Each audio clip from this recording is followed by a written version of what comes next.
Hey everybody, I'm Dave Karger, and I am joined by Richard Gere, star of Arbitrage. Richard, first of all, welcome. Thank you for being here. Thanks. I have picked probably my favorite scene from your movie. It's with you and Britt Marling playing your daughter. So we're going to take a look at it and pause it at certain moments and dissect it a little bit. Everybody wins. Yes, If we sell the company. it'll sell.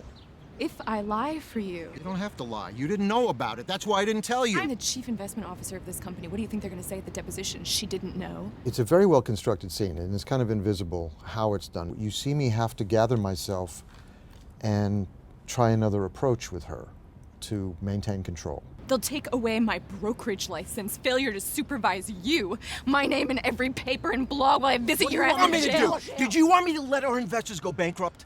Is that what you wanted? You wanted people to get really hurt. What gives you the audacity to think that you can make No, other people because it's my job! job? Yes. It's illegal! This is where he reveals his inner self, and that came out of an improvisation. It was written, I'm your partner, and as we were in rehearsal, I was, you're not my partner, you work for me. And as I started to go with that feeling, it became everyone works for me. And that's probably the truest thing that he says in the movie, is this is who I am. It's illegal, and I am your partner. You are not my partner. You work for me. That's right. You work for me. Everybody works for me.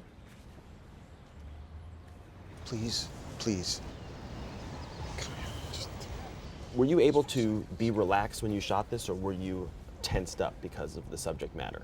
Younger, I think I probably was holding on to things more, holding on to the character, didn't want to give up the character for fear that he'd go away if you don't hold on. And I think in that sense, it kind of takes you over. For me, you stop a movement.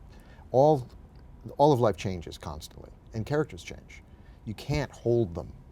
You know, so at this point, it's much easier just to let a character, once you've welcomed them in and they trust you and you trust them, they can come and go fairly easily. You know, there's always going to be a little residue left over for sure, but it's, you know, that kind, the in and exit doors flow fairly easily once the mechanism gets used to it. I'm the patriarch. That's my role. And I have to play it. For a moment there, I thought you were gonna say you were sorry.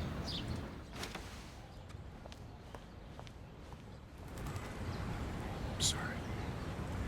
So why do you think he's able to say, I'm sorry, after she's gone, but not to her? Because he's not really there and he's not really sorry. He knows the form, the rhythm of what's going on. He should say, I'm sorry. There are many times in our lives when we realize we wish we were better people than we are. And I don't think he's really earned at this point for the genuine emotional I'm sorry. Well, that's a great moment and a really terrific performance, so well done. Thanks. Thank you so much for joining us here. I really appreciate it. Absolutely. This has been The Frontrunners. Thank you so much for watching.